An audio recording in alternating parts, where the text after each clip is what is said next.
إن الحمد لله نحمده ونستعينه ونستغفره ونعوذ بالله من شرور أنفسنا ومن سيئات أعمالنا من يهده الله فلا مضل له ومن يضلل فلا هادي له وأشهد أن لا إله إلا الله وحده لا شريك له وأشهد أن محمدا عبده ورسوله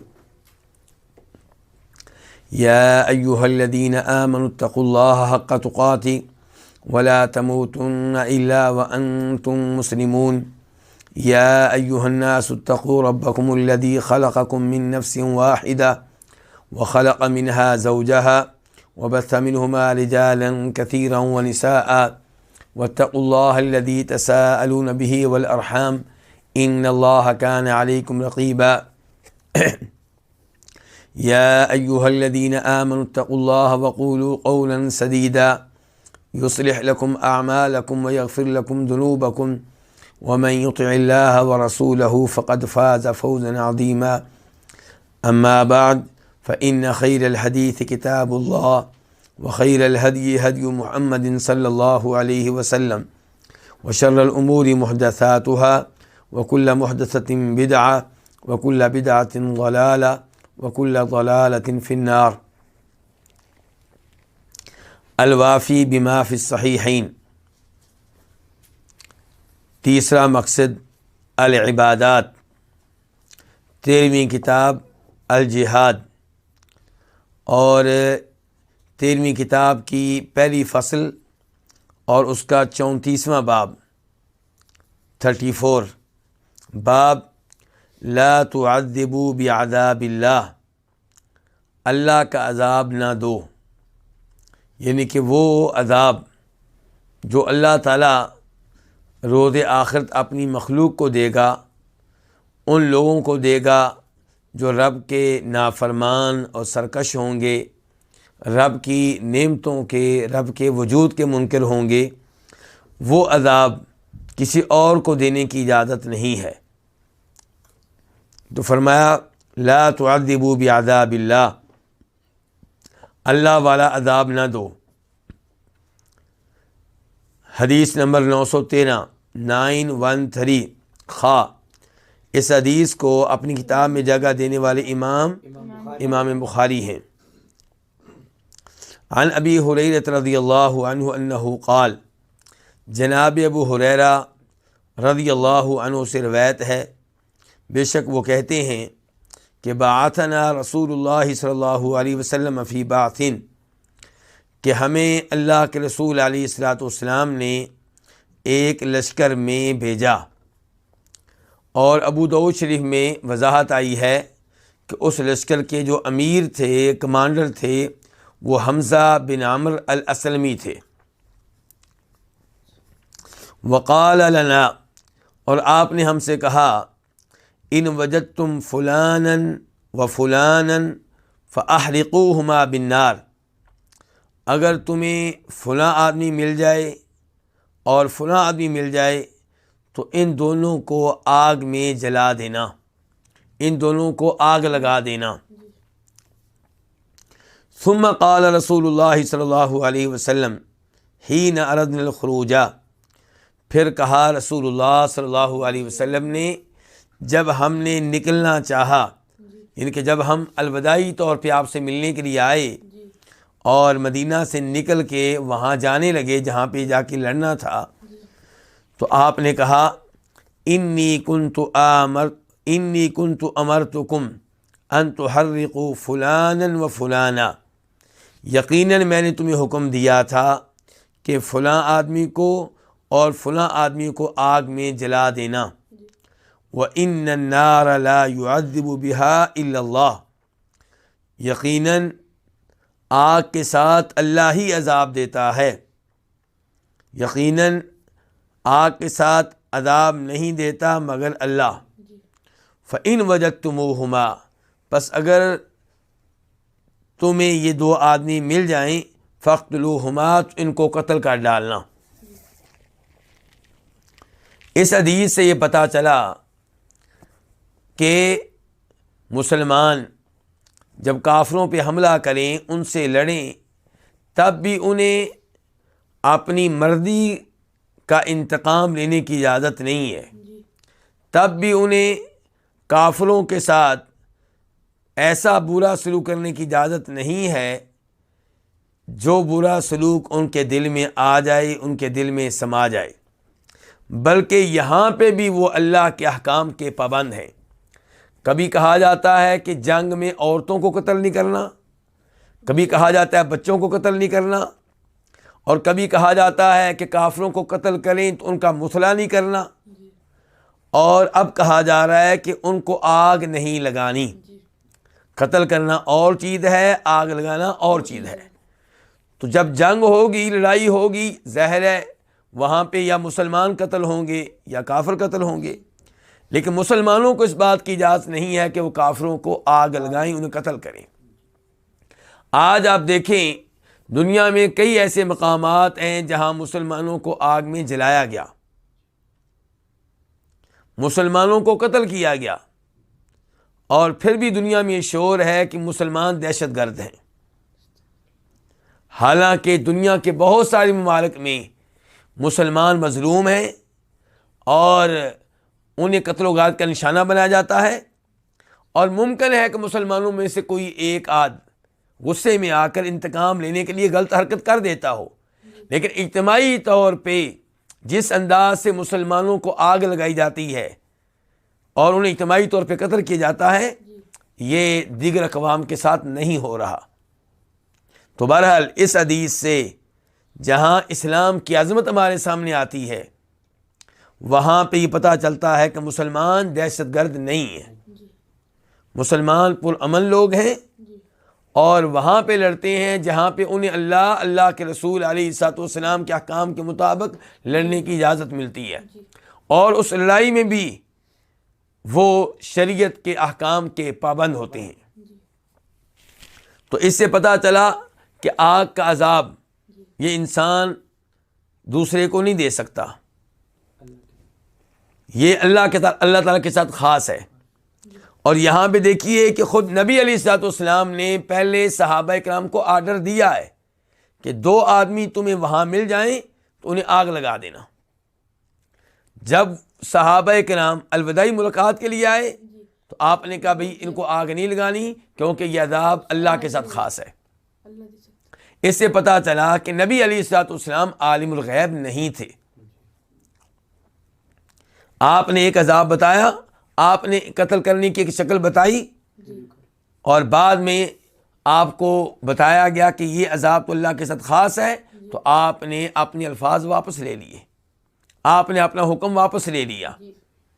جب نبی علیہ الصلوۃ والسلام نے اپنا حکم واپس لے لیا تو اس میں میرے اور آپ کے لیے درس ہے، سبق ہے کہ ہم اگر کوئی رائے پیش کرتے ہیں، کسی طریقے پہ عمل کرتے ہیں، عبادت کا کوئی طریقہ اختیار کرتے ہیں، کسی چیز کو دین سمجھتے ہیں، بعد میں پتہ چلے کہ یہ چیز قرآن کی فلاں آیت کے خلاف ہے یا نبی علیہ الصلوۃ والسلام کی فلاں صحیح حدیث کے خلاف ہے، تو اس کو ترک کر دینا چاہیے، اور اپنی بات پہ ضد نہیں کرنی چاہیے، ہر درمی کا مظاہرہ نہیں کرنا چاہیے۔ مسلمان وہ ہے جو اپنے آپ کو اللہ کے رسول کے سامنے جھکانے کے لیے تیار رہے۔ نبی علیہ الصلوۃ والسلام نے نبی ہونے کے باوجود اپنا حکم واپس لے لیا۔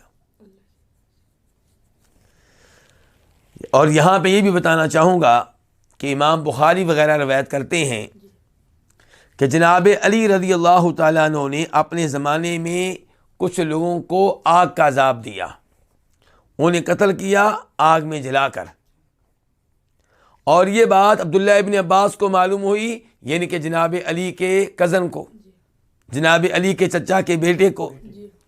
جناب علی بھی آل بیت میں سے، عبداللہ ابن عباس بھی آل بیت میں سے۔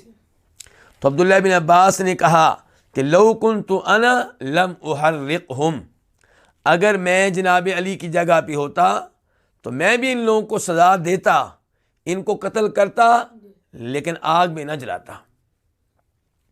پھر کہا کہ نبی علیہ الصلوۃ والسلام نے کہا تھا لا تعذبوا بعذاب اللہ، لوگوں کو وہ عذاب نہ دو جو عذاب اللہ کے ساتھ خاص ہے۔ اور پھر کہا عبداللہ بن عباس نے کہ میں بھی ان کو قتل کرتا کیونکہ نبی علیہ السلام نے فرمایا ہے کہ من بدل دینہ فاقتلوہ، جو اپنا دین تبدیل کر لے، دین اسلام ترک کر دے، وہ مرتد ہے، اس کو قتل کر ڈالو۔ تو پتہ چلا کہ امیر المؤمنین جناب علی، جن سے ہم محبت کرتے ہیں اور جن سے محبت ایمان کی علامت ہے اور جن سے بغض و عداوت منافقت کی نشانی ہے، یہ جناب علی جن کی شان بہت بھی بلند و بالا ہے، یہ بھی معصوم نہیں تھے، یہ بھی معصوم نہیں تھے، لیکن جان بوجھ کر قرآن و حدیث کی خلاف ورزی نہیں کرتے تھے۔ جب حدیث معلوم ہو جاتی اپنا موقف واپس لے لیتے۔ عبداللہ ابن عباس نے جب یہ الفاظ کہے جناب علی کو پتہ چلے تو جناب علی نے عبداللہ ابن عباس کے موقف کی تصدیق کی۔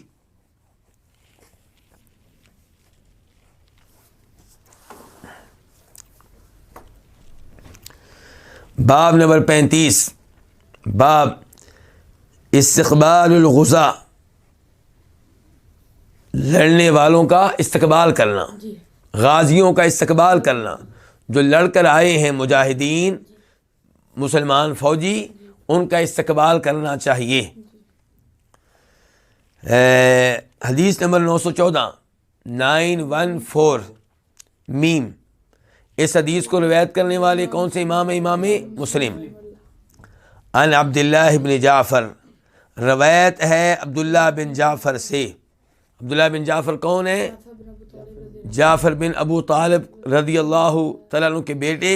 یہ جعفر وہی ہیں جو غزوہ مؤتہ میں شہید ہوئے تھے، اور یہ وہی ہیں جو امیر المؤمنین جناب علی کے بھائی ہیں، اور یہ بھی آل بیت میں سے ہیں، کیونکہ نبی علیہ الصلوۃ والسلام کے مسلمان چچا اور آپ کے چچاؤں کی مسلمان اولاد، یہ سب کے سب کن میں سے ہیں؟ آل بیت میں سے ہیں۔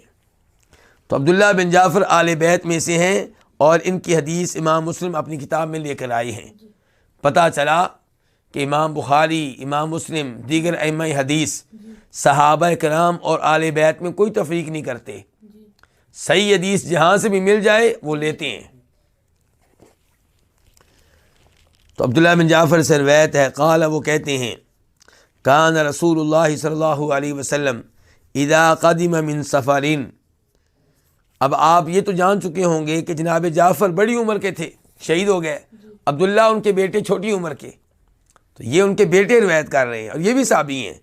تو کہتے ہیں کہ نبی علیہ الصلوۃ والسلام اذا قدم من سفرین، جب آپ کسی سفر سے واپس آتے، تلقی بصبیان اہل بیتہ، تو آپ کو آپ کی فیملی کے بچوں سے ملایا جاتا، آپ کے پاس آل بیت جو بچے تھے وہ لے جائے جاتے استقبال کے لیے، آل بیت بچے آپ کے سامنے پیش کیے جاتے، یعنی کہ آپ مدینہ میں داخل ہو رہے ہیں اور بچے جو ہیں وہ آپ کو پیش کیے جاتے، آپ ان سے پیار کرتے، کسی کو اپنے آگے بٹھا لیتے، کسی کو پیچھے بٹھا لیتے اور ان سے محبت کا اظہار کرتے۔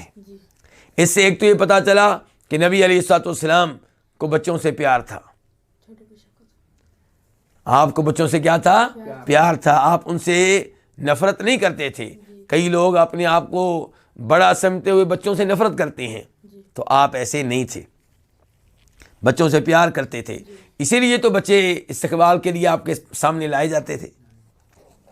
تو اس کا مطلب ہے کہ بڑے بھی استقبال کرتے تھے اور ساتھ چھوٹوں کو لے کر آتے تھے، اور جب خود نیچے رہتے، نبی علیہ السلام ظاہر اونٹنی پہ ہوتے، تو یہ بڑے خود تو نیچے رہتے، نیچے رہ کے استقبال کرتے، بچے آپ کو پکڑا دیتے تاکہ آپ ان سے پیار کریں۔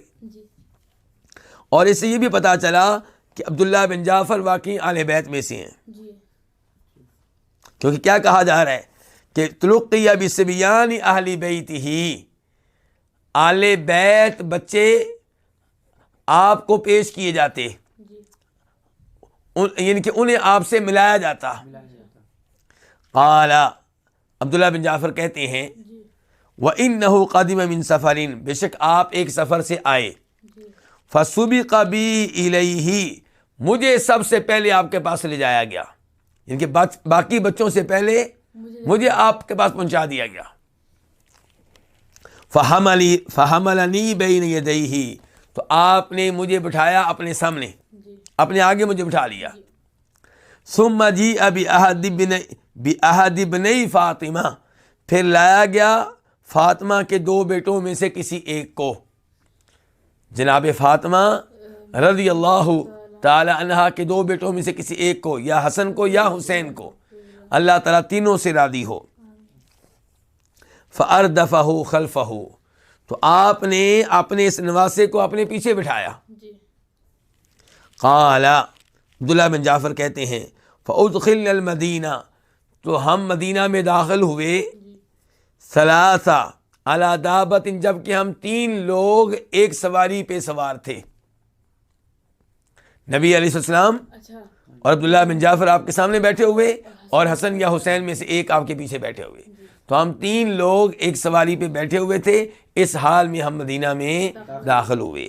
تو اس سے کیا پتہ چلا کہ مدینہ میں داخل ہونے سے پہلے ہی غازیوں کے استقبال کے لیے، نبی علیہ السلام کے استقبال کے لیے اہل مدینہ پہنچ چکے تھے، بڑے بھی بچے بھی۔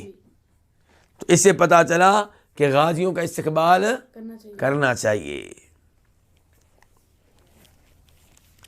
اور اس سے یہ بھی پتہ چلا کہ نبی علیہ السلام کس قدر بچوں سے پیار کرتے تھے، اور پتہ چلا کہ آپ کتنی عظیم شخصیت تھے، یعنی کہ وہ انسان جو اللہ کے نبی ہوں، اللہ کے رسول ہوں، دین پہنچانے کی فکر اور دشمنوں کی ٹینشنیں، لڑائیاں، جہاد، امت کے مسائل، اللہ کی عبادت، اپنی بیویاں، اس سب کے باوجود بچوں سے پیار۔ اور یہ بھی پتہ چلا کہ ایک جانور پہ 3 لوگ سوار ہو سکتے ہیں، شرط یہ ہے کہ وہ جانور ان کو اٹھانے کی، ان کا بوجھ اٹھانے کی استطاعت رکھتا ہو۔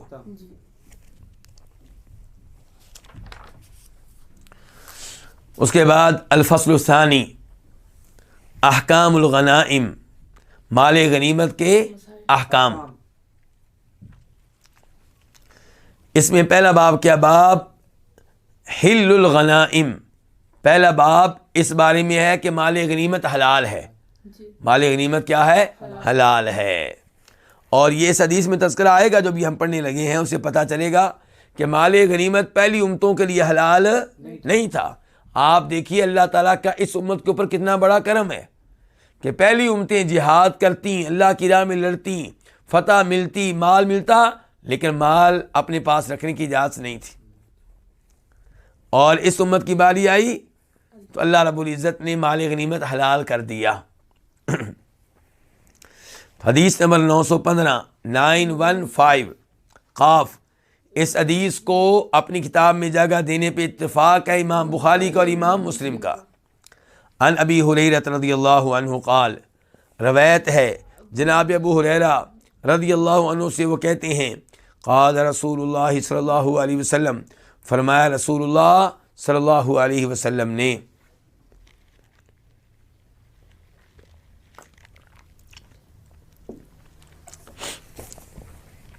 غزا نبی من الانبیاء، نبیوں میں سے ایک نبی نے جہاد کیا، نبیوں میں سے ایک نبی نے لڑائی کی، نبیوں میں سے ایک نبی نے جنگ کی۔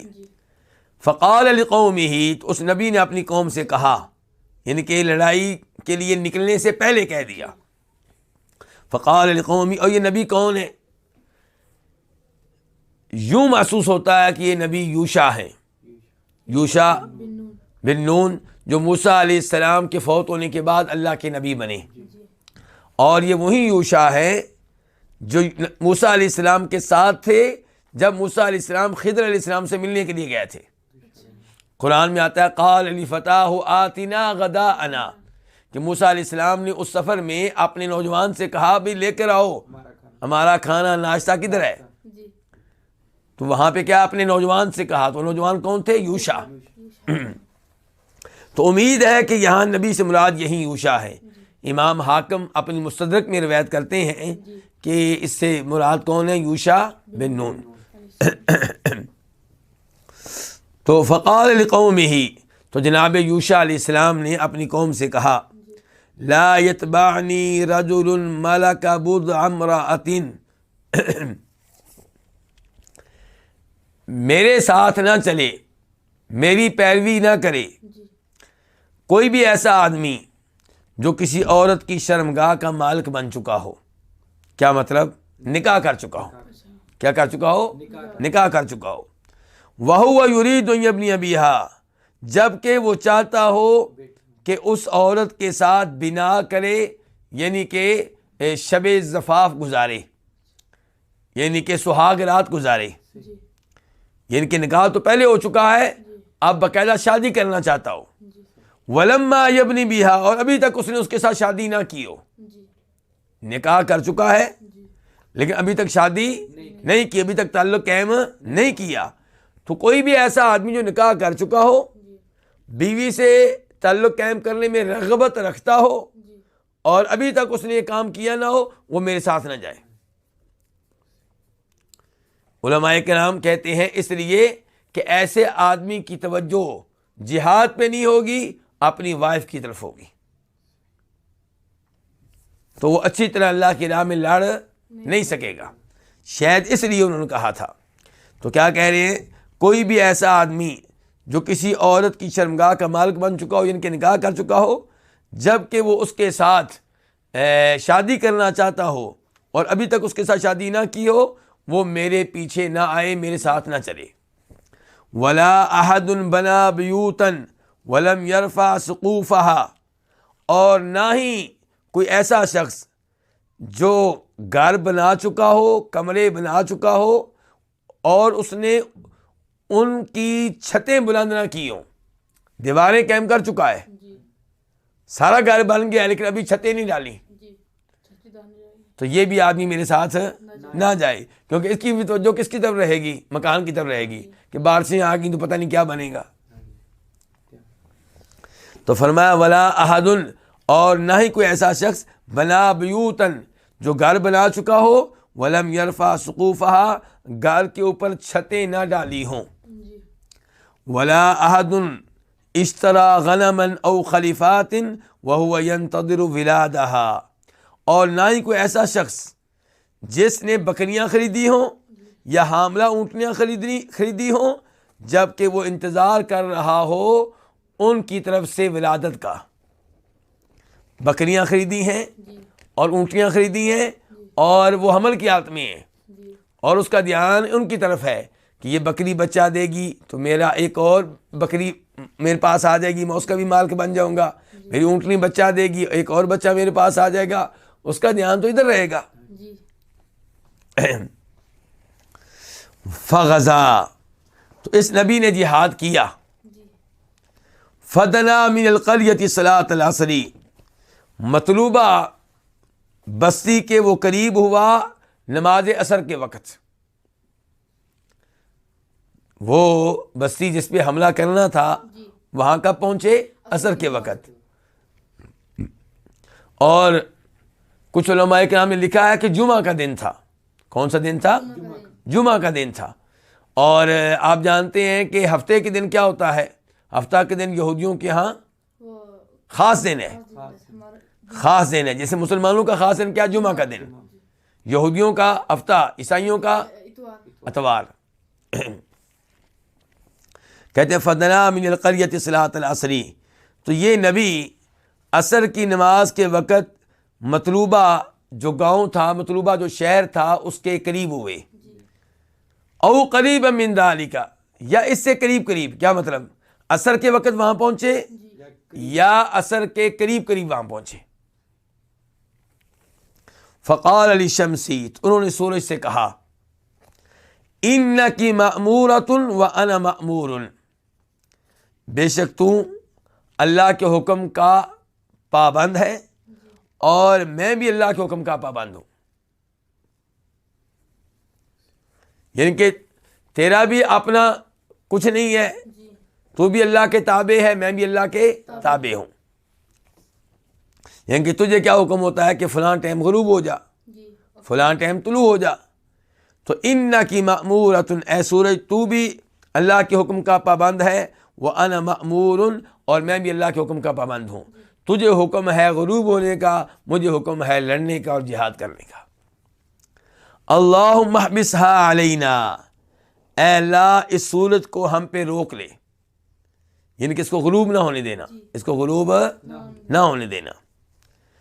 یہ کیوں دعا کی جا رہی ہے؟ حکمت یہ بتائی گئی ہے واللہ تعالی اعلم کہ اگر سورج غروب ہو جاتا تو اس کے بعد لڑائی نہیں ہونی تھی، اور پھر کیا تھا؟ آگے ہفتہ تھا، کیونکہ سورج غروب ہوتے ہی ہفتے کا دن شروع ہو جاتا، تو پھر وقفہ ہو جاتا، اور ہو سکتا ہے کہ بعد میں دشمن کو سنبھلنے کا موقع مل جاتا۔ اس لیے یوشع کیا چاہتے ہیں کہ سورج کے غروب ہونے کا عمل لیٹ ہو جائے اور وہ اس سے پہلے پہلے فتح حاصل کر لیں۔ تو کہا اللہم احبسها علینا، اے اللہ اس سورج کو ہمارے اوپر روک لے، ہمارے لیے روک لے۔ فحبست، تو اسے روک لیا گیا، حتیٰ فتح اللہ علیہ، حتیٰ کہ اللہ تعالیٰ نے اس نبی کو فتح دے دی۔ یہاں پہ ذرا رکیے گا، یوشع علیہ السلام کے لیے سورج کو ڈوبنے کے بعد دوبارہ طلوع کیا گیا ہے یا ڈوبنے کے عمل کو لیٹ کیا گیا ہے؟ ڈوبنے کے عمل کو لیٹ کیا گیا۔ ایسا نہیں ہے کہ سورج ڈوب گیا ہو اور نبی کی دعا سے اسے دوبارہ طلوع کر دیا گیا ہو، دوبارہ روشن کر دیا گیا ہو، ایسا نہیں ہوا۔ جناب علی رضی اللہ تعالیٰ کے بارے میں یہ مشہور ہے کہ ان کی کوئی نماز قضا ہو رہی تھی، تو اللہ رب العزت نے ان کی نماز کے لیے اس سورج کو جو غروب ہو چکا تھا واپس کیا۔ جناب علی کے لیے سورج کو کیا کیا گیا؟ واپس لایا گیا۔ تو جناب علی نے پھر نماز ادا کی، اس کے بعد سورج غروب ہوا۔ اور ایسی بات نبی علیہ الصلوۃ والسلام کے بارے میں بھی کہی جاتی ہے، لیکن نہ جناب علی کے بارے میں ثابت ہے اور نہ ہمارے نبی علیہ الصلوۃ والسلام کے بارے میں ثابت ہے، بلکہ بخاری شریف کی صحیح حدیث بالکل صحیح کہ خندق کی لڑائی میں جناب عمر سورج غروب ہونے کے بعد نبی علیہ الصلوۃ والسلام سے کہہ رہے ہیں اللہ کے رسول، ان ظالموں کی وجہ سے میں نے عصر کی نماز سورج غروب ہونے سے تھوڑی دیر پہلے پڑھی ہے، سورج غروب ہونے سے تھوڑی دیر پہلے پڑھی ہے۔ تو فرمایا ہمارے نبی علیہ الصلوۃ والسلام نے عمر تو نے تو پڑھ لی ہے، میں نے تو ابھی بھی نہیں پڑھی، جبکہ سورج غروب ہو چکا تھا۔ جناب جابر بن عبداللہ کہتے ہیں جو اس حدیث کے راوی ہیں کہ پھر نبی علیہ الصلوۃ والسلام وادی بطحان میں گئے اور وہاں پہ آپ نے نماز پڑھائی، پہلے عصر کی بعد میں مغرب کی۔ تو عصر کی نماز کب پڑھی گئی ہے؟ سورج غروب ہونے کے بعد، اور اندھیرے میں پڑھی گئی ہے۔ اللہ رب العزت کے لیے کچھ مشکل نہیں ہے کہ اللہ تعالیٰ اپنے نبی کے لیے ڈوبے ہوئے سورج کو دوبارہ طلوع کر دیں، غروب ہونے کے بعد دوبارہ واپس لے آئیں، لیکن ایسا ہوا ہو تو تب ہے نا، اپنی طرف سے دعویٰ کر دینا یہ تو درست نہیں ہے۔ بلکہ یہاں سے مجھے الفاظ یاد آ گئے امام ابن العربی کے، امام ابن العربی اس بات کے قائل ہیں کہ غیبانہ نماز جنازہ ادا کیا جا سکتا ہے۔ حوالہ دیتے ہیں کس کا؟ شاہ حبشہ کا۔ حبشہ کا بادشاہ جب فوت ہوا تو نبی علیہ الصلوۃ والسلام نے اس کی نماز جنازہ کہاں ادا کی تھی؟ مدینہ میں، جبکہ وہ کہاں تھا؟ حبشہ میں۔ تو آپ نے غیبانہ نماز جنازہ ادا کی، لیکن مالکی حضرات اس کے قائل نہیں ہیں۔ فی الحال میں صرف مالکیوں کا نام لے رہا ہوں، کیونکہ امام ابن عربی بھی مالکی ہیں۔ تو امام ابن عربی جو ہیں غیبانہ نماز جنازہ کے قائل ہیں۔ اب ابن عربی فرماتے ہیں، لکھتے ہیں کہ ہمارے مالکی کہتے ہیں کہ نبی علیہ الصلوۃ والسلام نے جب شاہ حبشہ کی نماز جنازہ ادا کی تو وہ غیبانہ نہیں تھی۔ کیوں؟ اللہ تعالیٰ نے آپ کے سامنے شاہ حبشہ کی میت کو حاضر کر دیا تھا، زمین کو لپیٹ دیا تھا۔ تو امام ابن عربی وہاں پہ کہتے ہیں دیکھو، اگر اللہ تعالیٰ ہمارے نبی کے لیے زمین کو لپیٹ دیں اور شاہ حبشہ کی میت کو آپ کے سامنے حاضر کر دیں تو یہ کوئی مشکل نہیں ہے، کوئی عجیب بات نہیں ہے۔ اللہ نے ہمارے نبی کو بڑے معجزات دکھائے ہیں، لیکن یہ ہوا ہو تو تب ہے نا۔ اپنی طرف سے ایسی باتیں کیوں چھوڑتے ہو؟ اپنی طرف سے ایسی باتیں کیوں کرتے ہو؟ تو یہاں پہ بھی ہم یہی کہتے ہیں کہ ایسا کبھی بھی نہیں ہوا، کسی ایت سے، کسی حدیث صحیح حدیث سے نہیں ملتا کہ سورج غروب ہو چکا ہو اور اسے دوبارہ واپس لایا گیا ہو، دوبارہ طلوع کیا گیا ہو تاکہ کسی نبی کی خواہش پوری ہو سکے یا کسی ولی کی خواہش پوری ہو سکے۔ البتہ جناب یوشع کے لیے سورج کے غروب ہونے کے عمل کو لیٹ کیا گیا، یہ بالکل صحیح ہے، لیکن ہمارے نبی علیہ الصلوۃ والسلام کے لیے یا جناب علی کے لیے سورج کے غروب ہونے کے عمل کو لیٹ کیا گیا ہو یا سورج کے غروب ہونے کے بعد واپس لایا گیا ہو، ایسا کسی بھی صحیح سند سے ثابت نہیں ہے۔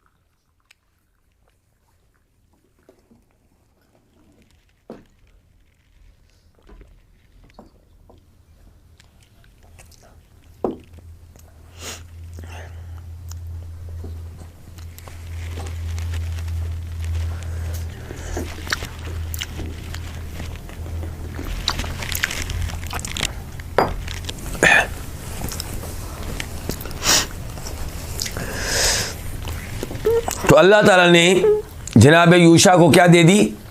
فتح دے دی۔ فجمع الغنائم، تو انہوں نے مال غنیمت کو جمع کیا۔ فجاءت، تو آئی، یعنی النار مراد کیا ہے؟ آگ آئی، لتأکلھا، تاکہ ان اموال کو کھا لے، تاکہ ان کو جلا دے۔ فلم تطعمھا، لیکن آگ نے ان اموال کو نہیں کھایا۔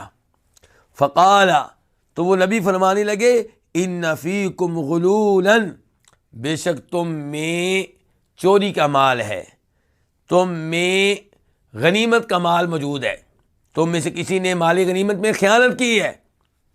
ہم نے تو مال غنیمت ایک جگہ جمع کیا تھا تاکہ اللہ کی طرف سے آگ آئے اور اس کو کھا لے۔ اگر کھا لے گی تو اس کا مطلب یہ ہے کہ ہماری قربانی قبول ہو گئی، ہماری محنت قبول ہو گئی، ہمارا ہی مال اللہ کو پسند آ گیا۔ لیکن آگ نے اس کو نہیں کھایا، اس کا مطلب یہ ہے کہ کسی نہ کسی نے ہم میں سے خیانت کی ہے۔ تو کہا ان فیکم غلولا، کہ بے شک تم میں مال غنیمت میں خیانت ہوئی ہے، تم میں سے کسی نے خیانت کی ہے، تم میں مال غنیمت کا مال موجود ہے، چوری کا مال موجود ہے۔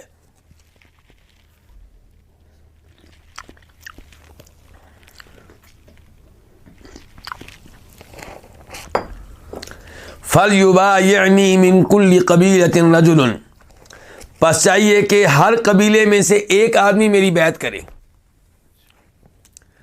اب قبیلے کافی سارے ہیں، تو ہر قبیلے کا ایک آدمی آئے اور میری بیعت کرے۔ فَلَذِقَ يَدُ رَجُلٍ بِيَدِهِ، تو ایک آدمی کا ہاتھ ان کے ہاتھ کے ساتھ چپک گیا، چمٹ گیا۔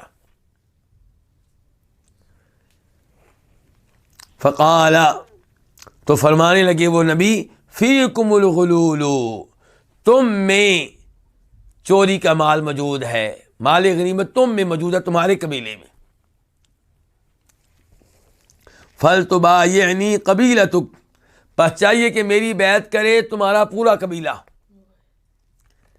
پہلے ہر قبیلے کی ایک آدمی کی بیعت لی گئی، سب پاس ہو گئے، ایک آدمی پھنسا۔ اب یہ تو نہیں تھا کہ وہ آدمی خود چور تھا، لیکن اس کے قبیلے کا کوئی آدمی چور تھا، تو اس لیے کہا گیا کہ تمہارے قبیلے کے سب لوگ میری بیعت کریں۔ اب فَلَذِقَتْ يَدُ رَجُلَيْنِ أَوْ ثَلَاثَةٍ بِيَدِهِ، تو 2 یا 3 آدمیوں کے ہاتھ اس عظیم نبی کے ہاتھ کے ساتھ چمٹ گئے۔ فقال، تو انہوں نے کہا، فیکم الغلول، تمہارے پاس ہے چوری کا مال، مال غنیمت میں خیانت تم نے کی ہے۔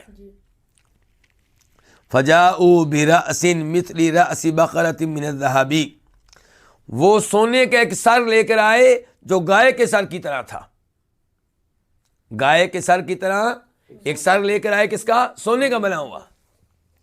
فوضعوها، تو انہوں نے اس کو رکھ دیا۔ فجاءت النار، تو آگ آئی، فاکلتها، تو اس نے اس کو کھا لیا، مال غنیمت کو کھا لیا۔ ثم احل اللہ لنا الغنائم، پھر اللہ نے ہمارے لیے مال غنیمت کو حلال کر دیا۔ رعا ضعفنا وعجزنا، اللہ نے ہماری کمزوری دیکھی، ہماری بے بسی دیکھی۔ فاحلها لنا، تو اللہ نے مال غنیمت کو ہمارے لیے کیا کر دیا ہے؟ حلال کر دیا ہے۔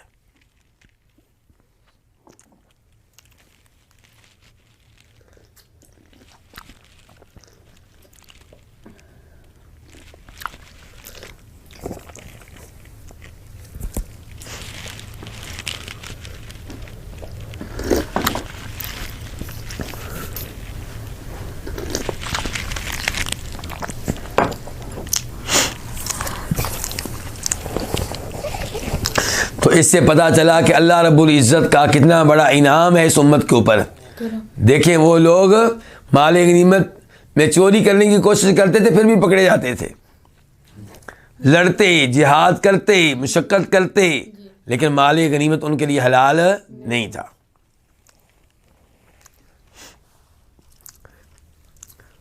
اور یہاں سے اب دیکھیں ہمارے وہ بھائی جو انبیاء کرام علیہم الصلوۃ والسلام اور اولیاء کرام کے تعلق سے غلو کرتے ہیں, مبالغہ کرتے ہیں, حد سے آگے نکل جاتے ہیں, ان کو خدائی صفات دینا شروع کر دیتے ہیں, اللہ تعالیٰ کی صفات ان کو دینا شروع کر دیتے ہیں.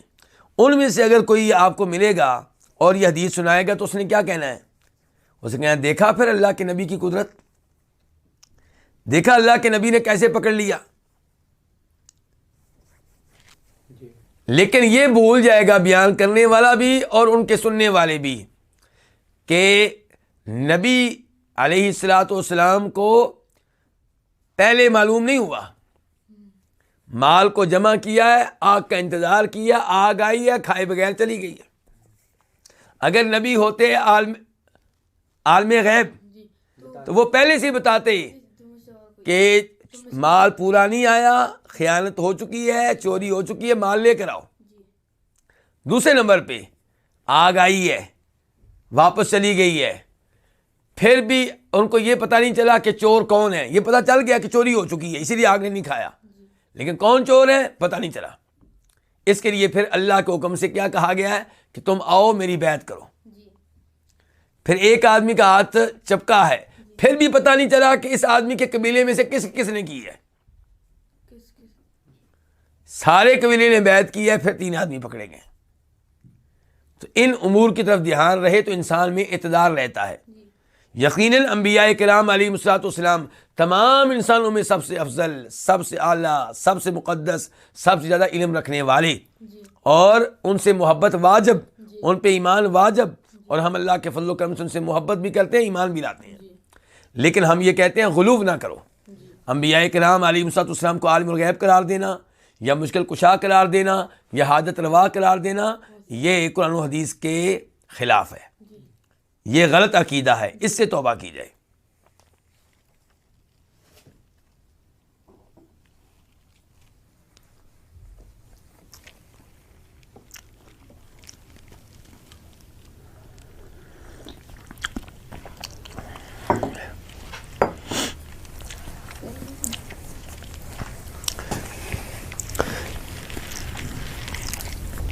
باب نمبر 2, باب ثواب من غزا فغنم, اس شخص کا ثواب جو جہاد کرے اور مال غنیمت حاصل کرے.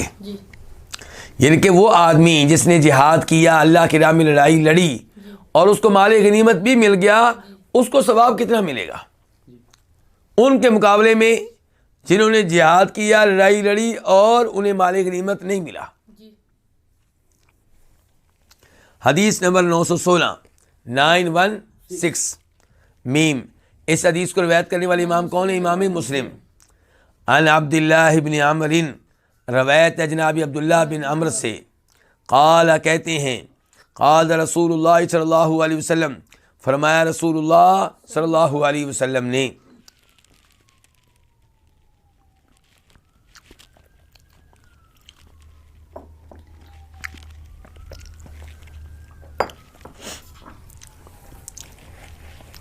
ما من غازیت او سریت تغزو فتغنم وتسلم الا كانوا قد تعجلوا ثلثی اجورهم. کوئی بھی لڑنے والی جماعت یا کوئی بھی لڑنے والا لشکر تغزو لڑیں, فتغنم اور مال غنیمت حاصل کریں, وتسلم اور صحیح سلامت رہیں, تو کیا ہوگا؟ وہ اپنے ٹوٹل اجر و ثواب میں سے 2/3 فوری طور پہ حاصل کر چکے ہوں گے. یعنی کہ اگر انہیں 100 ملنا تھا تو 100 میں سے کتنا حاصل کر لیا انہوں نے؟ 66 67 کہہ لیں آپ, اتنا انہوں نے ابھی حاصل کر لیا ہے. کیوں؟ کیونکہ ایک تو وہ سلامت رہے, زخمی نہیں ہوئے، شہید نہیں ہوئے، اور مال بھی ان کو مل گیا۔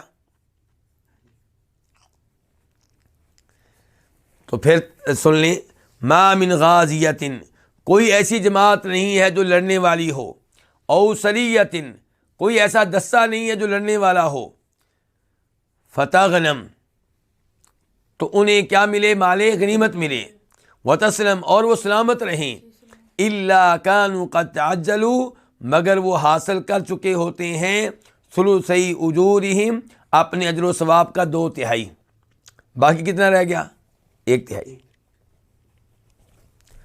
وما من غازیۃ او سریۃ تخفق وتصاب الا تم اجورہم، اور کوئی لڑنے والی جماعت نہیں ہے، کوئی لڑنے والا دستہ نہیں ہے، تخفق، جو کیا ہو جائے؟ ناکام ہو جائے۔ کیا ہو جائے؟ ناکام ہو جائے، وتصاب، اور زخمی ہو جائے، مگر تم اجورہم، ان کا اجر و ثواب مکمل ہو گیا، ان کو پورا اجر و ثواب ملے گا، کیونکہ ان کو مال نہیں ملا، زخمی بھی ہوئے ہیں۔ ناکامی سے مراد کیا ہے؟ کہ مال نہیں ملا۔ ناکامی سے کیا مراد ہے؟ مال غنیمت ان کو نہیں ملا، اور زخمی بھی ہوئے ہیں، تو ایسے لوگوں کو پورا اجر و ثواب ملے گا۔ دیکھ لیں عام مسلمان کی نگاہ میں کامیابی کا معیار کیا ہے، اور دین کی نگاہ میں کامیابی کا معیار کیا ہے۔ یعنی کہ اگر مسلمانوں کا کافروں سے کہیں مقابلہ ہوتا ہے اور بظاہر مسلمان شکست کھا جاتے ہیں، تو عام لوگوں کی نگاہوں میں مسلمان کیا ہو گیا؟ ناکام ہو گئے۔ لیکن اگر ان میں اخلاص تھا، وہ اللہ کی راہ میں صحیح طریقے سے لڑے ہیں، زخمی ہوئے ہیں، شہید ہوئے ہیں، تو وہ ناکام نہیں ہیں۔ ان کا اجر و ثواب دیکھیں آپ کتنا ہے، انہوں نے جنت لے لی ہے۔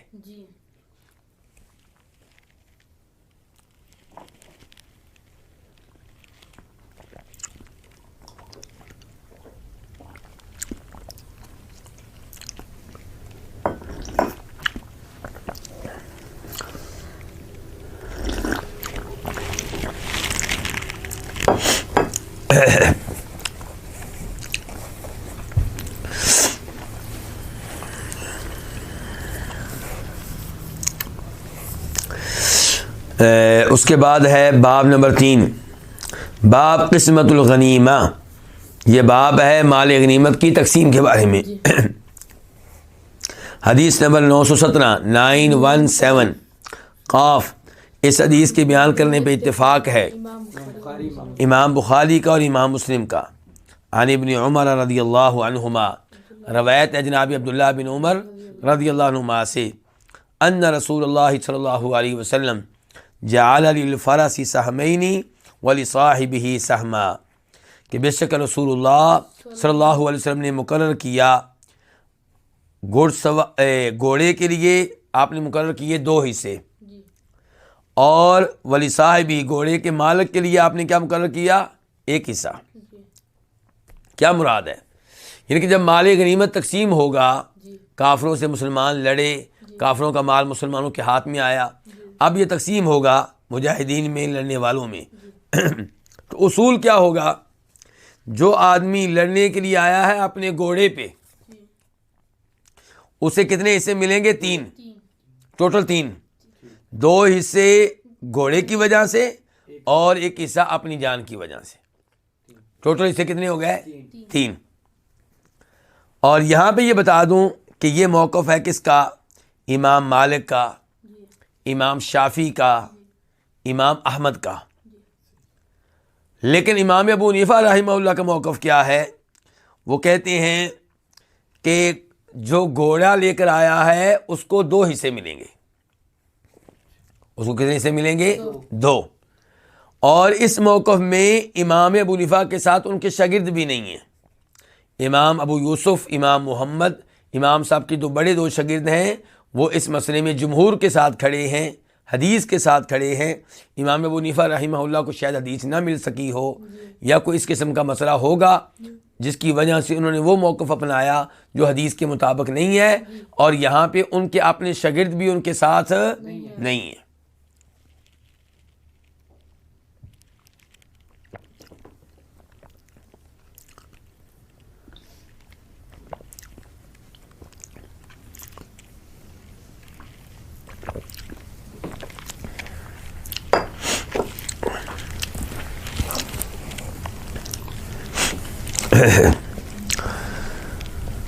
اس کے بعد ہاں اب جو آدمی پیدل آئے گا سواری کے بغیر اس کو کتنا حصہ ملے گا؟ ایک. اس کو کتنا ملے گا؟ ایک. اور جو گھوڑا لے کر آئے گا اور خود بھی آئے گا تو اس کو 3 حصے ملیں گے. باب نمبر 4 باب مراعات مصلحت عامت المسلمین فی القسم. مال غنیمت کی تقسیم میں عام مسلمانوں کی مصلحت کا خیال رکھنا. کن کا خیال رکھنا؟ عام مسلمان، یعنی کہ مجاہدین نہیں. مال غنیمت کی تقسیم میں عام مسلمانوں کی مصلحت کا خیال کرنا، اس کا اعتبار کرنا. حدیث نمبر 918 918 خواہ اس حدیث کو روایت کرنے والے امام بخاری ہیں. عن عمر بن الخطاب رضی اللہ عنہ قال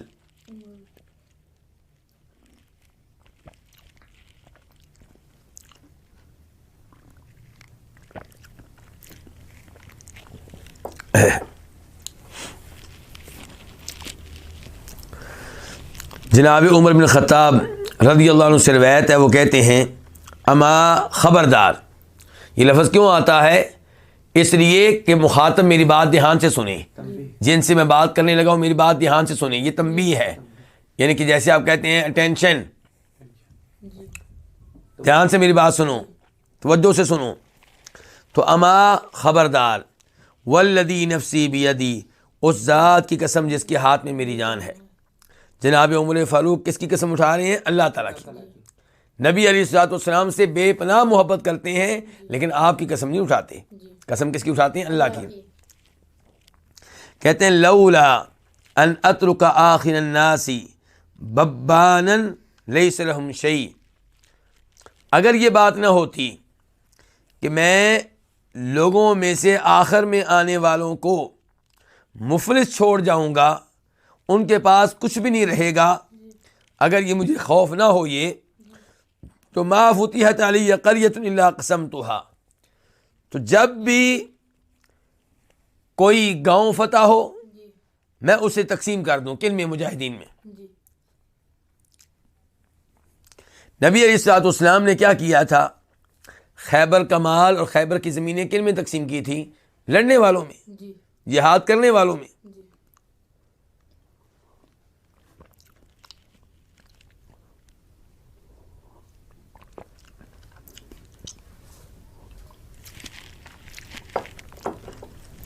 جناب عمر فاروق نے کیا کیا؟ وہ پہلے تو مال بھی اور زمینیں بھی مجاہدین میں تقسیم کرتے رہے، لیکن جب عراق وغیرہ فتح ہوا تو تب ان کے ذہن میں یہ بات آئی کہ عراق کی زمینیں یہ مجاہدین میں تقسیم نہیں کریں گے. جو مال باقی ملے گا وہ تقسیم کریں گے لیکن زمینیں نہیں. زمینیں ایسے ہی رہیں گی، زمینوں کا ٹیکس آتا رہے گا، خراج آتا رہے گا. زمینیں ہم جن کے حوالے کریں گے جو کھیتی باڑی کریں گے تو ان سے ہم کیا لیں گے؟ ٹیکس لیں گے، پیداوار ملے گی. تو وہ لوگوں میں تقسیم کرتے رہیں گے، ان مجاہدین میں بھی اور دوسرے مسلمانوں میں بھی، اور پھر اس میں سے ان کو بھی حصہ مل جائے گا جو بعد میں آئیں گے، جو ابھی پیدا بھی نہیں ہوئے.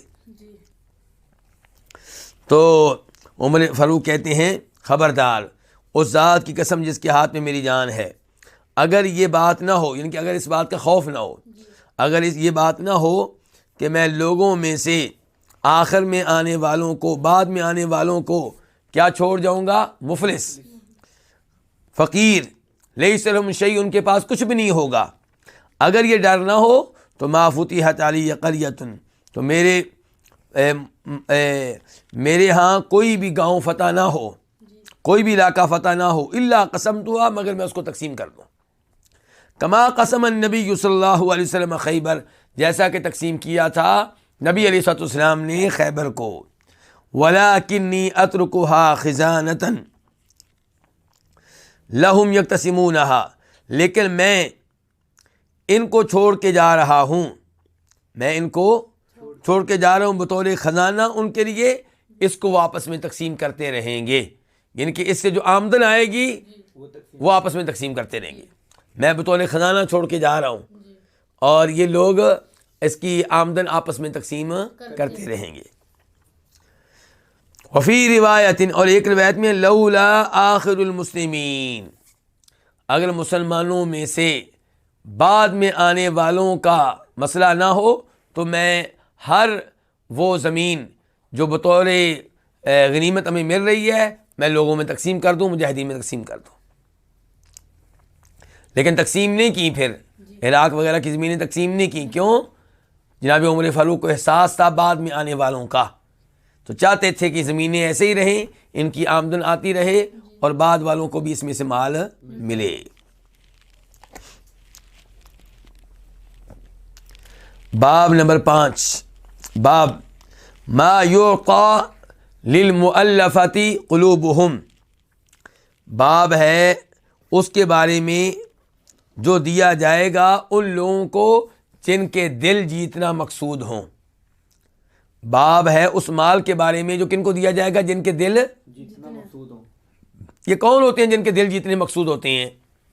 مثال کے طور پہ وہ لوگ جو ابھی بھی مسلمان ہوئے ہیں، یا وہ جو مسلمان ہونے والے ہیں جن کے مسلمان ہونے کی امید ہے. تو المؤلفہ قلوبہم، جن کے دل جیتنا مقصود ہوں، جن کے دلوں میں اسلام کی محبت ڈالنا مقصود ہو. حدیث نمبر 919 919 خا، اس حدیث کو روایت کرنے والے کون ہیں؟ امام بخاری. عن عمرو بن تغلب ان رسول اللہ صلی اللہ علیہ وسلم اوتی بمال، عمر بن تغلب سے روایت ہے کہ بے شک رسول اللہ صلی اللہ علیہ وسلم کے پاس کیا لایا گیا؟ مال لایا گیا. او بسبیین، یا قیدی لائے گئے.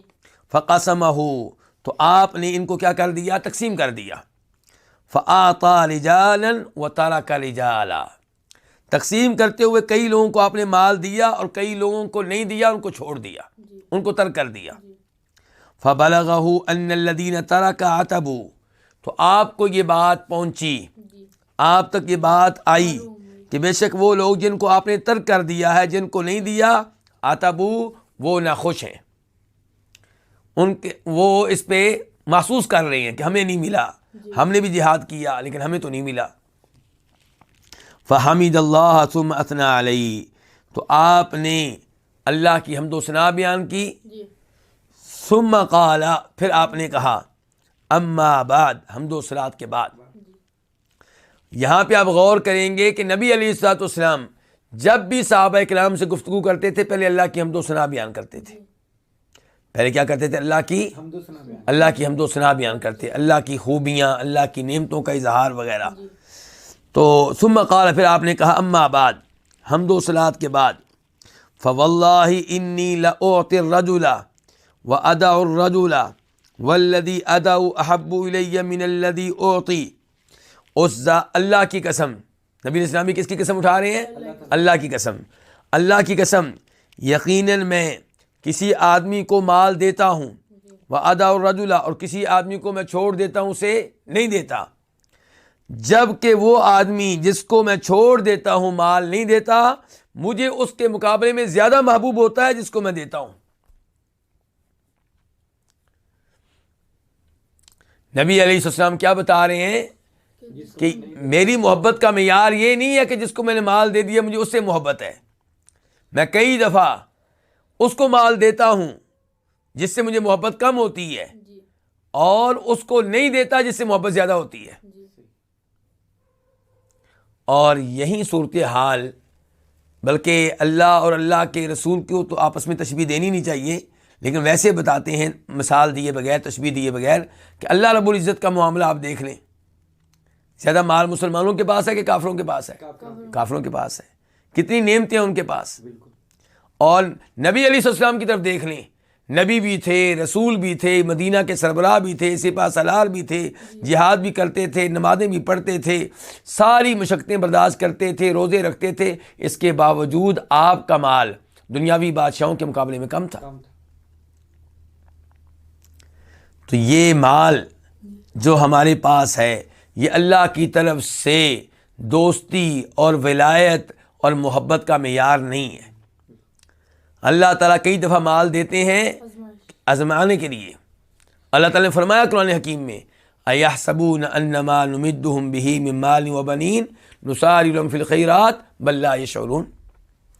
کیا یہ سمجھتے ہیں کہ ہم جو ان کو مال دے رہے ہیں، بیٹے دے رہے ہیں، تو یہ ہم ان کو خیر دے رہے ہیں، ان کے ساتھ بھلائی کر رہے ہیں؟ نہیں، ان کو پتہ ہی نہیں ہے۔ تو اللہ نے بیان کیا کہ یہ خیر نہیں ہے، یہ ان کو مہلت دی جا رہی ہے، یہ ڈیل دی جا رہی ہے، اور یہ نعمتیں مسلسل دی جا رہی ہیں، جس کا نتیجہ یہ نکلے گا کہ ان نعمتوں کی پہ ناشکری کی وجہ سے ان کے عذاب میں اضافہ ہو جائے گا۔ تو اللہ بہتر جانتے ہیں کہ میرے لیے اور آپ کے لیے مال کتنا مفید ہے، تھوڑا مفید ہے کہ زیادہ مفید ہے۔ وہ میرے بھائی جو مال کی وجہ سے زیادہ ہی پریشان رہتے ہیں، وہ ذہن میں رکھیں، ہو سکتا ہے کہ اللہ تعالیٰ میرے اور آپ کے ساتھ بھلائی کر رہے ہوں بہت زیادہ مال نہ دے کر۔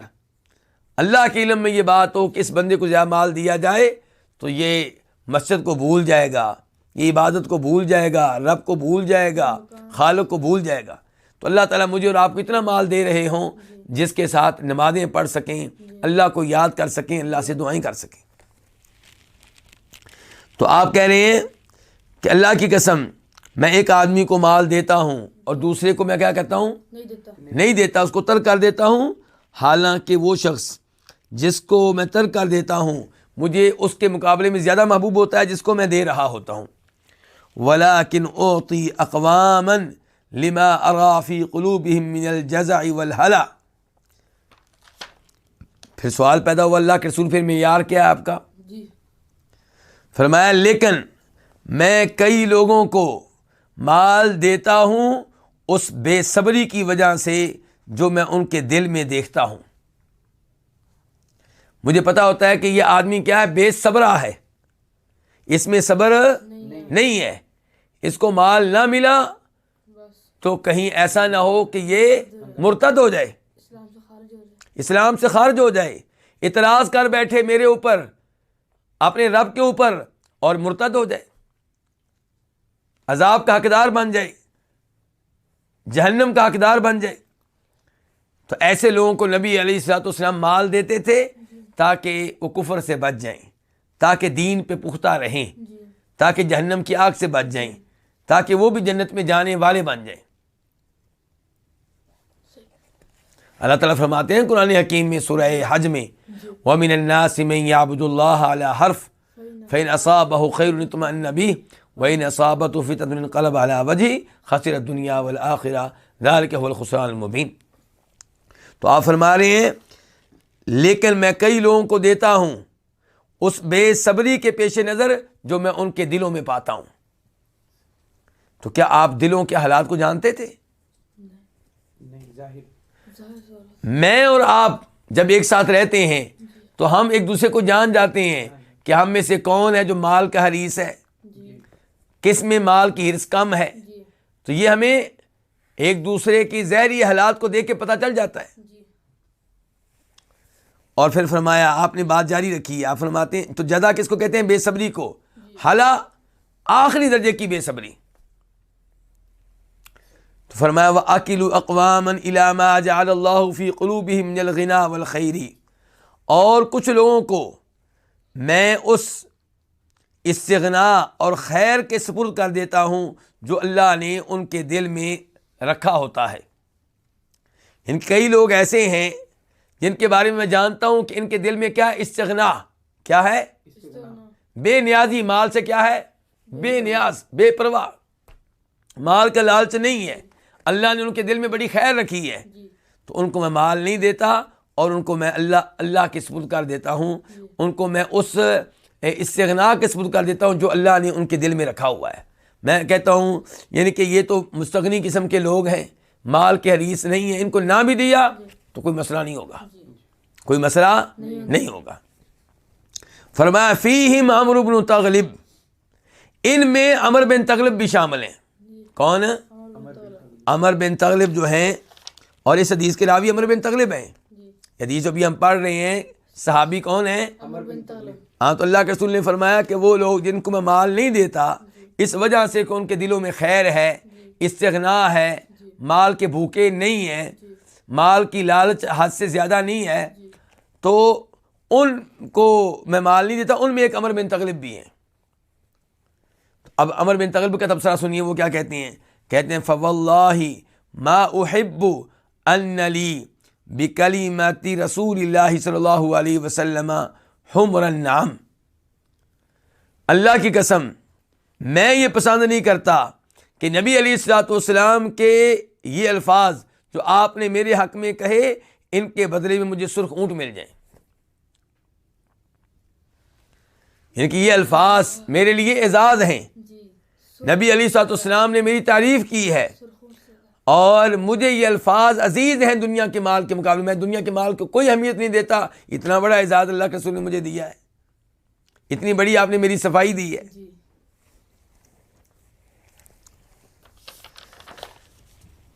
تو باب کیا تھا پھر؟ باب تھا ان لوگوں کو مال دینا جن کے دل جیتنا مقصود ہوں۔ تو کچھ لوگ ایسے ہوتے ہیں جن کو اسلام پہ پختہ رکھنا پڑتا ہے مال خرچ کر کے۔ کیا خرچ کر کے؟ مال خرچ کر کے۔ تو کوئی بات نہیں، ہمارا مال خرچ کرنا اگر اس لیے ہے کہ وہ جہنم کی آگ سے بچ جائے تو ہمیں اجر و ثواب ملے گا، ہمارا بھی فائدہ، اس کا بھی فائدہ۔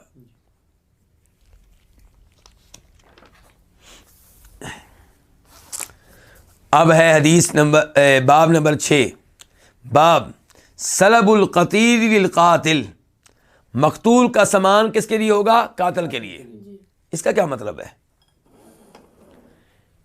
اس کا مطلب یہ ہے کہ اگر کوئی کافر قتل ہوگا تو اس کا جو ذاتی سامان ہے جو اس کے پاس ہے، اس کا لباس، اس کی تلوار، اس کی زرہ، اس کا سر پہ جو خود ہے وہ، اور اس قسم کی جو چیزیں ہیں، یہ کس کو ملیں گی؟ اس مسلمان کو جس نے قتل کیا ہے۔ حدیث نمبر 920 قاف، اس حدیث کے روایت کرنے پہ اتفاق ہے کس کا؟ امام بخاری کا اور امام مسلم کا۔ عن ابی قتادہ رضی اللہ عنہ قال، ابو قتادہ رضی اللہ عنہ سے روایت ہے، وہ کہتے ہیں خرجنا مع رسول اللہ صلی اللہ علیہ وسلم عام حنین، ہم نبی علیہ الصلوۃ والسلام کے ساتھ حنین والے سال نکلے۔ حنین کی جنگ کب ہوئی ہے؟ سن 8 ہجری میں آپ علیہ الصلوۃ والسلام نے مکہ فتح کیا۔ کس مہینے میں؟ رمضان کے مہینے میں۔ تو رمضان کے بعد شوال، ذوالقعدہ وغیرہ میں آپ مکہ کے قریب یہ علاقے ہیں طائف، حنین، ادھر نکل گئے، وہاں پہ جہاد ہوتا رہا۔ تو یہ وہ بات ہونے لگی ہے۔ تو ابو قتادہ کہتے ہیں کہ ہم نکلے اللہ کے رسول علیہ الصلوۃ والسلام کے ساتھ عام حنین، کس سال؟ حنین والے سال۔ فلما التقینا، جب ہم ملے کس سے؟ یعنی کہ جب ہمارا کافروں سے آمنا سامنا ہوا، جب ہمارا کس سے آمنا سامنا ہوا؟ کافروں سے۔ جب ہم ان کے ساتھ ٹکرائے، جب ان کے آمنے سامنے آئے، تو کانت للمسلمین جولۃ، تو مسلمانوں کے ہاں اضطراب تھا، مسلمانوں کے ہاں افراتفری تھی، مسلمانوں کے ہاں تھوڑی سی شکست تھی۔ یعنی کہ ایسا مرحلہ آیا کہ مسلمان پیچھے ہٹے، افراتفری کا شکار ہو گئے، اضطراب کا شکار ہو گئے، عجیب سی صورتحال پیدا ہو گئی۔ اصل میں ہوا یہ تھا کہ حنین سے پہلے مسلمان ہمیشہ کافروں کے مقابلے میں کیا رہے ہیں؟ کم رہے ہیں۔ تو مسلمانوں کا اللہ پہ اعتماد حد سے زیادہ ہوتا تھا، یقین بہت زیادہ، دعائیں بہت زیادہ۔ جب حنین کی باری آئی ہے تو مسلمانوں کی تعداد کافروں کے مقابلے میں اچھی تھی، 12,000 مسلمان تھے۔ تو اس موقع پہ کئی مسلمانوں کے دلوں میں یہ بات آئی کہ اب تو ہمیں کوئی شکست نہیں دے سکتا، یعنی کہ ہم کم ہوتے تھے تو اللہ ہمیں فتح دیا کرتا تھا، اب تو ہم کافی سارے ہیں۔ تو اللہ کو مسلمانوں کا یہ سوچنا پسند نہیں آیا، تو اس لیے اللہ تعالیٰ کی مدد جو ہے اس میں کمی آئی۔ اللہ تعالیٰ نے بتایا نا، وَيَوْمَ حُنَيْنٍ إِذْ أَعْجَبَتْكُمْ كَثْرَتُكُمْ فَلَمْ تُغْنِ عَنْكُمْ شَيْئًا وَضَاقَتْ عَلَيْكُمُ الْأَرْضُ بِمَا رَحُبَتْ، کہ اللہ نے تمہیں کئی مقامات پہ فتح دی ہے۔ حنین کے دن بھی اللہ نے فتح دی تھی جب تمہیں اپنی کثرت پہ ناز تھا، لیکن اس کثرت نے تمہیں کچھ بھی فائدہ نہیں دیا۔ فَلَمْ تُغْنِ عَنْكُمْ شَيْئًا، اور زمین کشادہ ہونے کے باوجود تم پہ تنگ ہو گئے، پھر تم پیٹھ پھیر کر بھاگے میدان سے۔ اس کے بعد اللہ نے اپنی طرف سے سکینت نازل کی۔ تو یہ اسی طرف اشارہ کر رہے ہیں ابو قتادہ، کہتے ہیں کہ جب مسلمانوں کہ ہاں اضطراب تھا، مسلمانوں کے ہاں ہلکا سا پیچھے ہٹنا تھا وغیرہ. کہتے ہیں فرأیت رجلا من المشرکین، میں نے مشرکین میں سے ایک آدمی کو دیکھا، علی رجلا من المسلمین، وہ مسلمانوں میں سے ایک آدمی کے اوپر چڑھا ہوا ہے. ایک مشرک ایک مسلمان کے اوپر چڑھا ہوا ہے، اس کے اوپر غالب آ چکا ہے.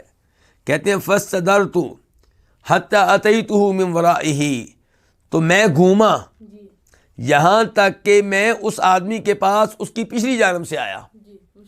مشرک کے پاس، اس مشرک کے پاس میں کس طرف سے آیا؟ اس کی پیچھے جانب، بجائے اس کے کہ میں سامنے سے آؤں، میں اس کے پیچھے سے آیا، گھوم کر اس کے پیچھے سے آیا.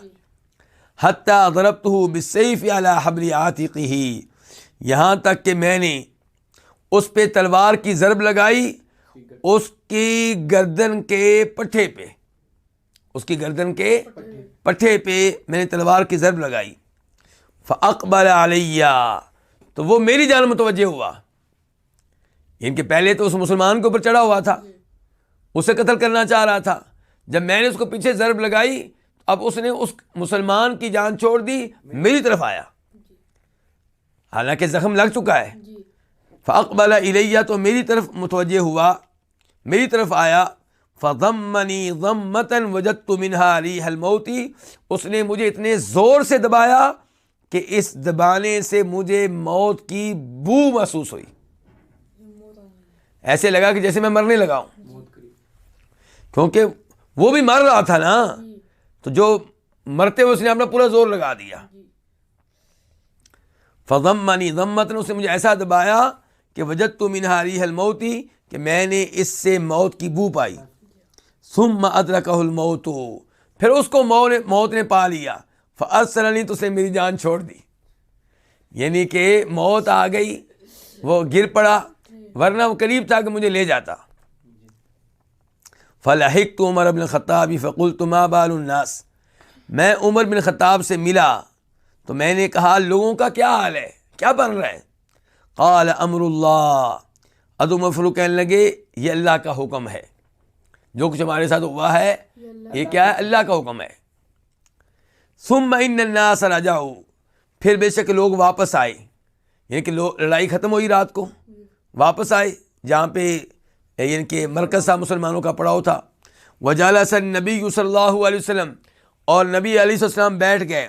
فقال، تو آپ نے کہا من قتل قتیلا له علیہ بینہ فلہ سلبہ، جس نے کسی مقتول کو قتل کیا ہے، جس نے کسی کو قتل کیا ہے، لہو علیہ بینہ، اس کے پاس اس معاملے میں گواہ ہیں، اس کے پاس اس معاملے میں کوئی دلیل ہے، فلہ سلبہ، تو اس کو اس مقتول کا ساز و سامان ملے گا. واضح ہے نا؟ یعنی کہ جو کسی کافر کو جس نے قتل کیا ہے اور اس کے پاس گواہ موجود ہیں جو گواہی دیں کہ اس نے قتل کیا ہے، تو اس کو اس مقتول کا کیا ملے گا؟ ساز و سامان. فقمت، تو میں کھڑا ہوا. کون کہہ رہے ہیں؟ ابو قتادہ. فقلت، میں نے کہا من یشہد لی، میرے حق میں کون گواہی دے گا؟ ثم جلست، پھر میں بیٹھ گیا. ثم قال، پھر آپ نے کہا دوسری بار، من قتل قتیلا لہ علیہ بینہ فلہ سلبہ، جس نے کسی مقتول کو قتل کیا ہے اس کے پاس اس معاملے میں گواہ ہیں، فلہ سلبہ، تو اسے اس کا ساز و سامان ملے گا. فقمت، میں کھڑا ہوا، میں نے کہا من یشہد لی، میرے حق میں کون گواہی دے گا؟ ثم جلست، میں پھر بیٹھ گیا. ثم قال فی الثالثۃ مثلہ، پھر آپ نے تیسری بار کہا مثلہ، اسی طرح. کس طرح؟ جس طرح پہلے کہا تھا. فقمت، میں پھر کھڑا ہو گیا.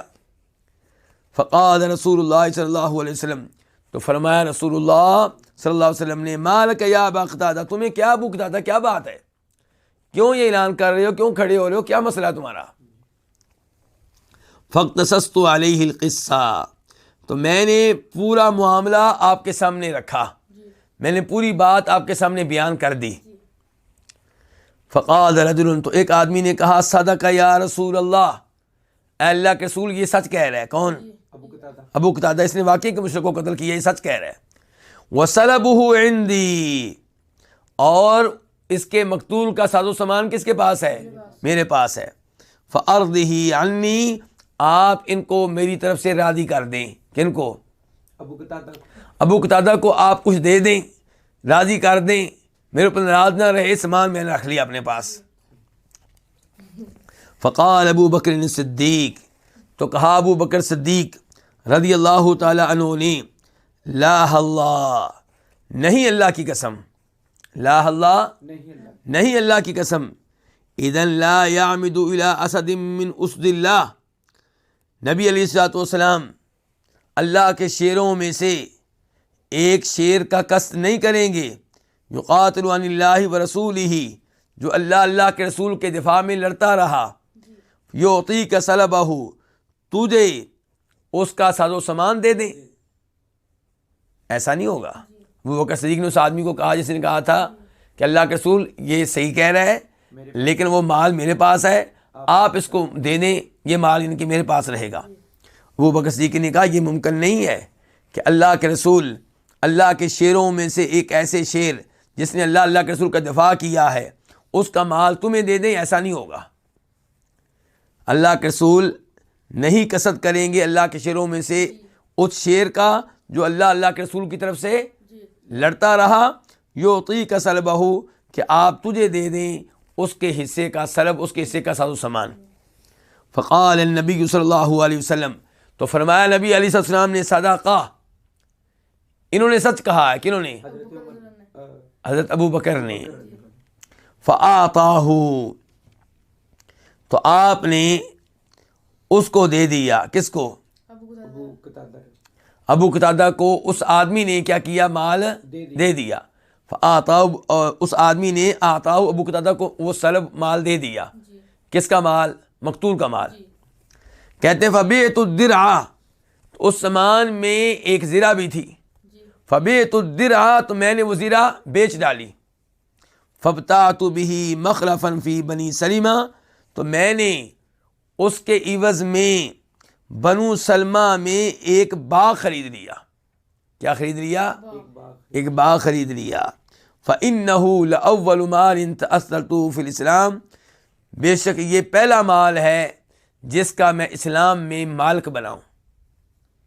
مسلمان ہونے کے بعد یہ پہلا مال ہے جو میری ملکیت میں آیا ہے، جس کا میں مالک بنا ہوں.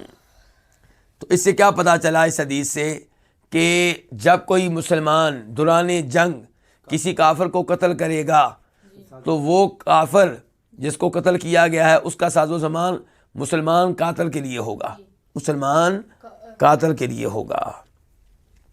اور یہاں پہ دیکھیے کہ نبی علیہ الصلوۃ والسلام کے زمانے میں کون تھے؟ صحابہ کرام تھے، مجاہد تھے، لڑنے والے تھے. لیکن فیصلہ کس بنیاد پہ ہوتا تھا؟ اسلام کے سکھائے گئے اصولوں کی بنیاد پہ، گواہوں کی بنیاد پہ، دلائل کی بنیاد پہ. ایسا نہیں ہے کہ آپ کہتے ہو تم سب میرے صحابہ کرام ہو، تم تو قابل اعتبار ہو، تم تو شک و شبہ سے بالا تر ہو، تمہارے پاس گواہ ہوں یا نہ ہوں میں تمہاری بات مان لیتا ہوں. ایسا نہیں ہوا. ابو قتادہ کو 3 دفعہ اعلان کرنا پڑا ہے اور پھر اس آدمی نے گواہی دی ہے تو پھر جا کے ابو قتادہ کو اس مقتول کا ساز و سامان ملا ہے جس کو ابو قتادہ نے قتل کیا تھا. یعنی کہ ابو قتادہ کو ان کا حق صرف اس وجہ سے نہیں مل گیا کہ جناب وہ صحابی ہیں، جناب وہ مجاہد ہیں، وہ متقی اور پرہیزگار ہیں. یہ اصول نہیں ہوا کرتا.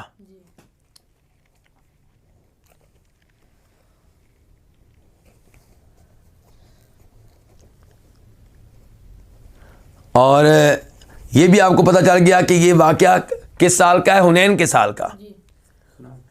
حنین کے سال کا ہے. تو اس سے پتہ چلا کہ یہ وہ زمانہ ہے جس زمانے میں مسلمانوں کے پاس مال آنا شروع ہو گیا تھا، مال آنا شروع ہو گیا تھا.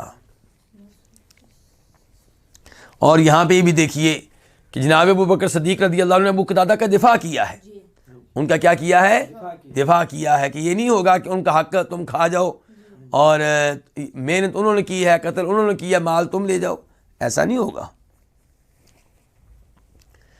چلیں جی، اس کے بعد باب نمبر 7، باب ما ينفله الامام للمجاہدین. یہ باب اس مال کے بارے میں ہے جو امام مجاہدین کو زائد طور پہ دے گا، ان کا جو حق بنتا ہے مال غنیمت میں اس سے اضافی دے گا، اس سے بڑھ کر دے گا۔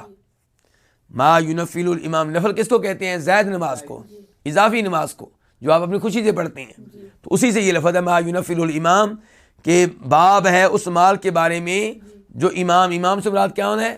خلیفہ، کمانڈر، گورنر۔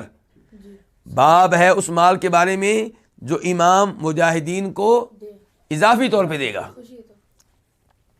حدیث نمبر 921 921 قاف، اس حدیث کے روایت کرنے پہ اتفاق ہے کس کا؟ امام بخاری کا، امام مسلم کا۔ عن ابن عمر رضی اللہ عنہما، روایت ہے جناب عبداللہ بن عمر رضی اللہ عنہما سے، ان رسول اللہ صلی اللہ علیہ وسلم بعث سریۃ فیہا عبداللہ بن عمر قبل نجد، کہ بے شک رسول اللہ صلی اللہ علیہ وسلم نے بھیجا ایک دستہ جس میں عبداللہ بن عمر بھی تھے۔ کدھر بھیجا؟ نجد کی جانب۔ کس کی جانب؟ نجد کی جانب، یعنی کہ مدینہ سے وہ علاقہ جو عراق کی جانب ہے اس کو کیا کہتے ہیں؟ نجد۔ مدینہ کا جو مشرق ہے، مدینہ کا جو کیا ہے؟ مشرق ہے۔ نجد، یہ نجد کہتے ہیں اونچے علاقے کو، یعنی کہ ادھر مدینہ کا بالائی علاقہ ہے تو اس کو کیا کہیں گے؟ نجد۔ مدینہ یعنی کہ نجد کے علاقے جو ہے یہ نسبتاً اونچے علاقے ہیں، تو ان علاقوں کو کیا کہا جاتا ہے؟ نجد۔ تو ریاض بھی نجد میں سے ہے اور عراق بھی نجد میں سے ہے، اسی لیے وہ لوگ جو قبر پرست ہیں وہ اہل توحید کو پسند نہیں کرتے، اس لیے وہ سعودیوں کو کیا کہیں گے؟ نجدی۔ کیا کہیں گے؟ نجدی۔ اور پاک و ہند میں جو دعوت توحید کا کام کرتے ہیں، جو شرک سے روکتے ہیں، قبر پرستی سے روکتے ہیں، ان کو بھی کیا کہیں گے؟ نجدی۔ وجہ کیا ہے؟ وجہ یہ ہے کہ نبی علیہ الصلوۃ والسلام نے نجد کی جانب اشارہ کرتے ہوئے کہا تھا کہ یہاں سے فتنے اٹھیں گے۔ آپ نے نجد کی طرف اشارہ کرتے ہوئے کیا کہا تھا؟ یہاں سے فتنے اٹھیں گے۔ تو یہ لوگ کہتے ہیں دیکھا فتنہ ادھر سے ہی اٹھا ہے۔ امام محمد بن عبد الوہاب کی دعوت کو وہ کیا قرار دیتے ہیں؟ فتنہ۔ کہتے ہیں یہ فتنہ اٹھا ہے کدھر سے؟ ریاض وغیرہ سے۔ تو یہ اللہ کے رسول علیہ السلام کی حدیث کے عین مطابق ہے، آپ کی پیشین گوئی پوری ہوئی ہے، جبکہ وہ احادیث جن میں تذکرہ آیا ہے کہ آپ نے نجد کی طرف اشارہ کر کے کہا تھا کہ فتنہ یہاں سے اٹھے گا، وہ ساری روایات آپ لیں، جمع کریں، اور جو حدیث کے صحابی ہیں جناب عبداللہ بن عمر، یہاں پہ بھی عبداللہ بن عمر ہی ہیں، عبداللہ بن عمر، ان کے الفاظ وغیرہ دیکھیں تو آپ کو پتہ چلے گا اس سے مراد کیا؟ عراق ہے۔ اس سے مراد کیا ہے؟ یعنی کہ سائڈ تو ایک ہی ہے لیکن جو قریبی علاقہ ہے وہ مراد نہیں ہے، دور کا عراق والا مراد ہے۔ اور تاریخ کے اوپر آپ غور کر لیں، فتنے کہاں سے اٹھتے رہے ہیں؟ عام طور پہ عراق سے اٹھتے رہے ہیں۔ خارجی کہاں سے اٹھے ہیں؟ عراق سے۔ معتزلی عراق سے، تقدیر کے منکر عراق سے، یہ سارے کام ادھر ہی ہوئے ہیں۔ جہاں تک تعلق ہے امام محمد بن عبد الوہاب کا، تو ان کی دعوت و توحید کی دعوت و فتنہ کیسے ہو گئی؟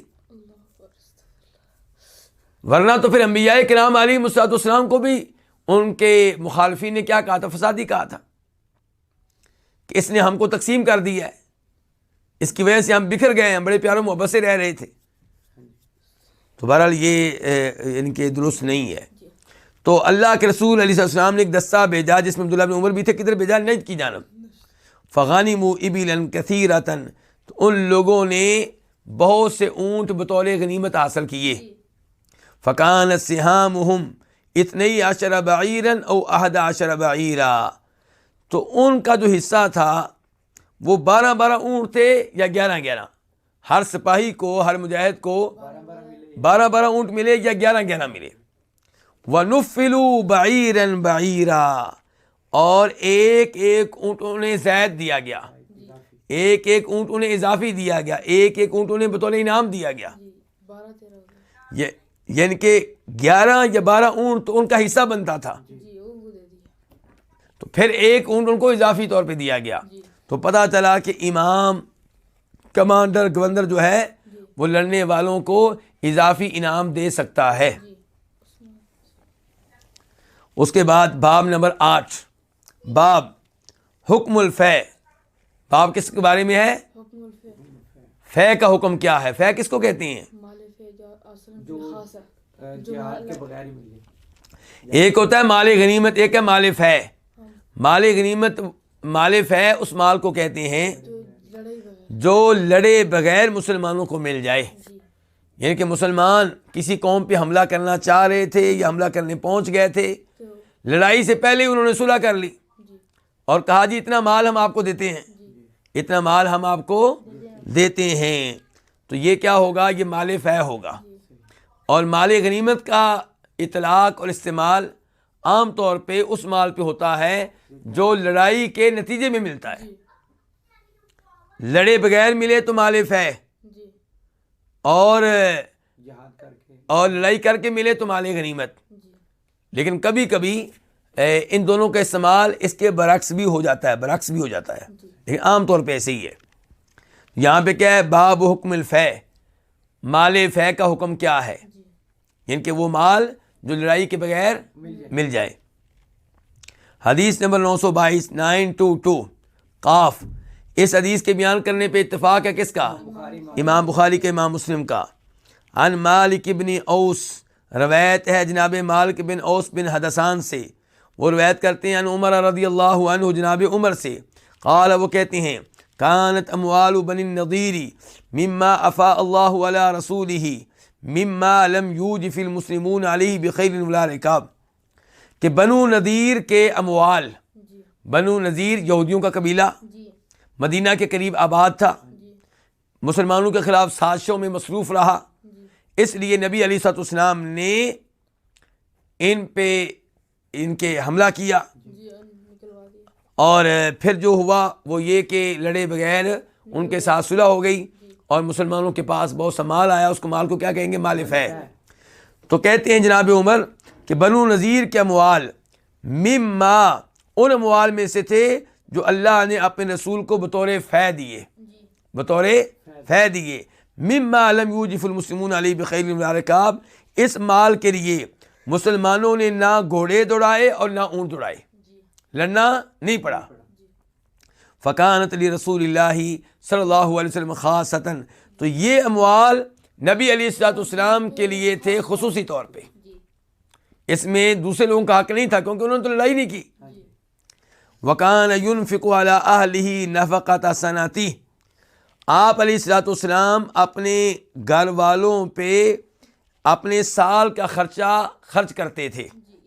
یعنی کہ آپ اپنے گھر والوں کو سال کا خرچہ دے دیتے تھے، اس مال میں سے لے کر پورے سال کا خرچہ کن کو دیتے تھے؟ اپنے گھر والوں کو. ثم یجعل ما بقی من السلاح والقراء، پھر آپ جو باقی بچ جاتا وہ مال کہاں کر ڈال دیتے؟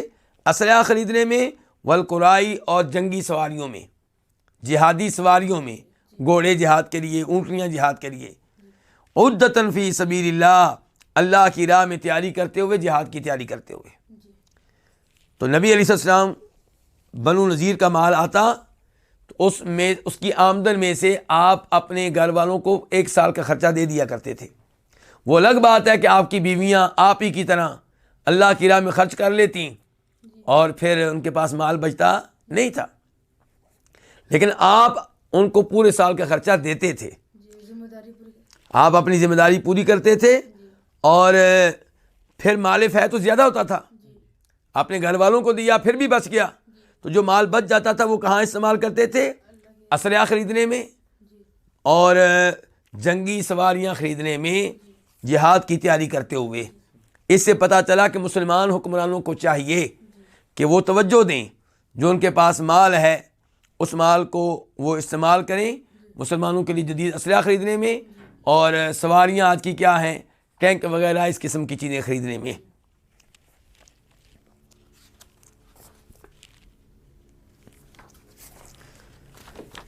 ایک حدیث ہم پڑھ سکتے ہیں. باب کیا ہے؟ باب تحریم الغلول، مال غنیمت میں خیانت کا حکم. مال غنیمت میں خیانت کا حرام ہونا. مال غنیمت میں خیانت کرنا جو ہے، چوری کرنا جو ہے، وہ کیا حرام ہے. حدیث نمبر 923 خواہ. اس حدیث کو روایت کرنے والے کون ہیں؟ امام بخاری. عن عبداللہ بن عمرو قال روایت ہے جناب عبداللہ بن عمر سے، وہ کہتے ہیں کان علی ثقل النبی صلی اللہ علیہ وسلم رجل یقال له کرکرا فمات، نبی علیہ الصلوۃ والسلام کے سامان پہ ایک آدمی ہوا کرتا تھا، یعنی کہ آپ کے سامان پہ وہ ڈیوٹی دیتا تھا، یعنی کہ آپ کے سامان کا خیال رکھنا جہاد کے دوران، سفر کے دوران اس کی ڈیوٹی ہوتی تھی۔ کیا نام تھا اس کا؟ کرکرا آدمی کا، اور کچھ لوگوں نے کہا کہ اس کو پڑھا جائے گا کرکرا۔